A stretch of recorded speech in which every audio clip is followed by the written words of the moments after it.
So we're just finishing the design by placing a little bit of moss, which you can get from your local garden centre, in between the three designs. If you're using moss, do make sure you protect your table if it's quite damp, wet, so the wood isn't damaged by water.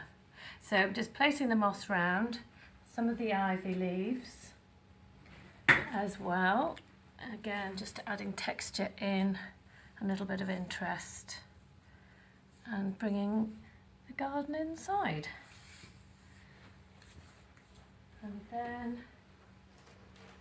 of course, it's Easter, so we need extra interest